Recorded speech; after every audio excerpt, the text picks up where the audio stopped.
Babysitter and childcare safety.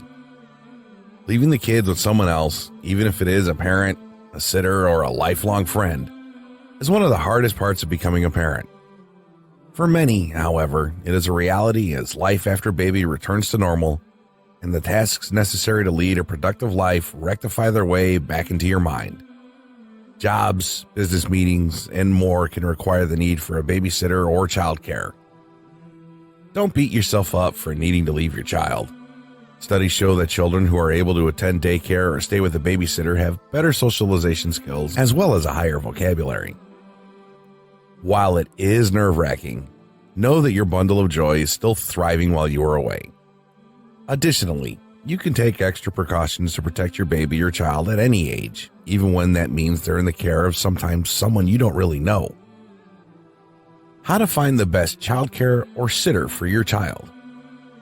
No one will ever love your child like you. Accept the fact and get on with life. This statement doesn't imply that you can't find someone that is going to care for your child just as you would and treat them with the love they need. But we all know that the love a parent has for their child is one so very unique and isn't something you can feel until the blood is your own. Finding an outstanding babysitter that will take the best care of your child can be done when you take the time to find that person. This person is out there, and it's your job to find them. Start the process of choosing a sitter or daycare for your child as early as possible.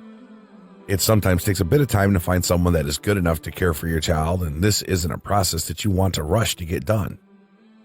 It is recommended that you spend at least a couple of months comparing the different sitters, performing background checks, and getting to know the person and facility on a more in-depth level. When selecting a babysitter, the following information is important to evaluate before choosing. Conduct interviews with different sitters. After you decide whether you want care to take place in your home or at another location, prepare a list of questions that you want to ask potential sitters. Create a list for each prospective sitter that you interview so you can keep up with the information they provide. Ask for references and don't be afraid to check them. Any good sitter can provide 3 to 4 references.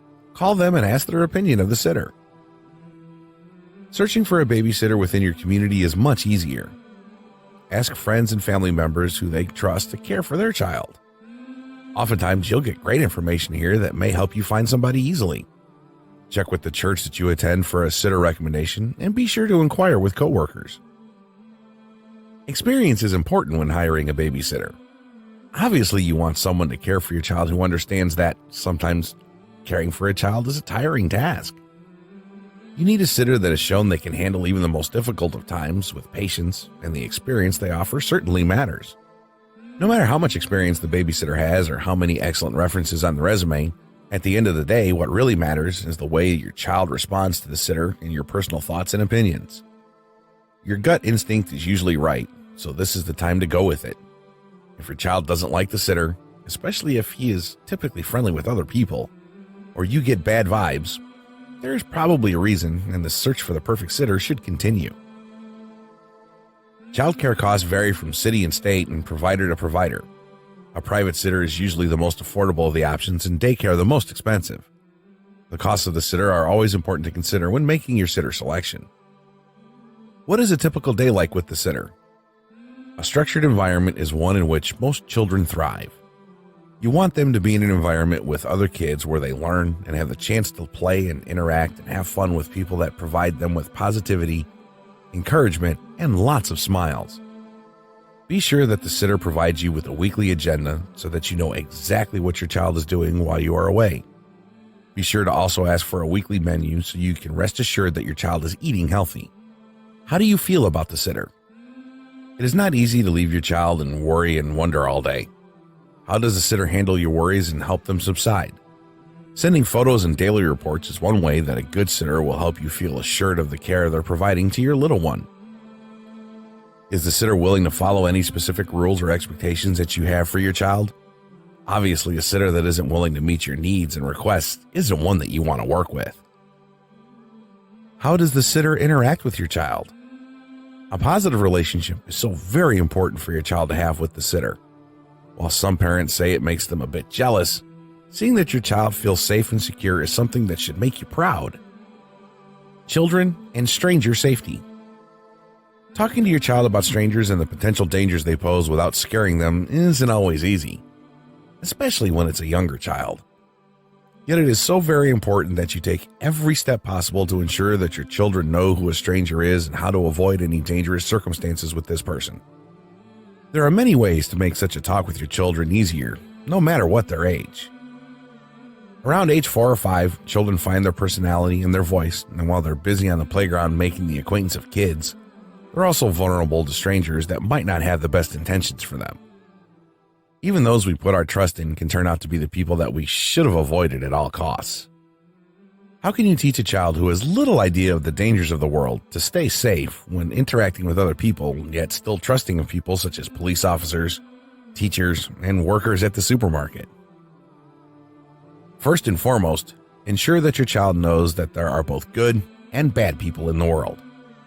While we trust some people more than others, anyone can do things that hurt, and it is never okay for this to happen. Your child should learn respect of themselves for an early age and be unafraid to talk to you. Remember, we talked about earlier about keeping secrets? Stress the importance of telling you any secrets adults tell them to keep. When your child knows what is and what is not acceptable, they are able to better determine when a situation may not be exactly what it should be. Sexual predator dangers. Another uncomfortable yet important topic to discuss with your children is sexual predators. While statistics show an improvement in sexual predators today than many years ago, there is no question there is a reason for any parent to worry and to have this much needed talk with their kids.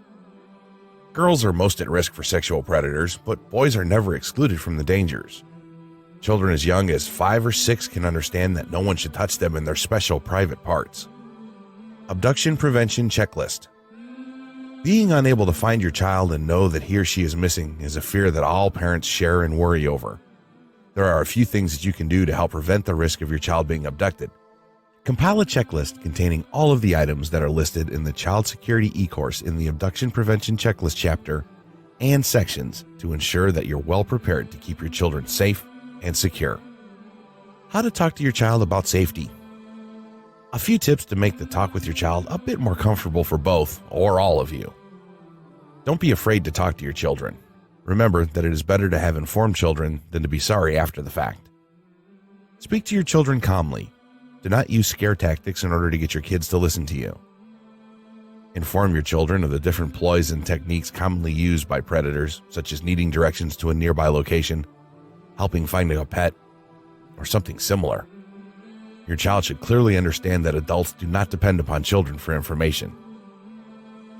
Teach your children that it is okay to say no. Learn how to understand when something doesn't feel right and run away in a situation that causes discomfort. Talk to your kids about various situations and scenarios that may very well become a reality in their life and the proper ways to handle themselves in such a situation. As a parent, you should be vigilant about protecting your kids. Learn who their friends are and get to know families a little more. If something doesn't seem right, there is probably a reason.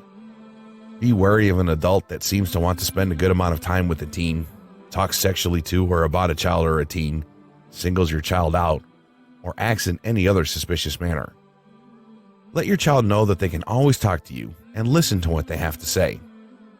Check sexual predator registries regularly and be sure that you're aware of the people that are around your kids at school, on their sports teams, etc.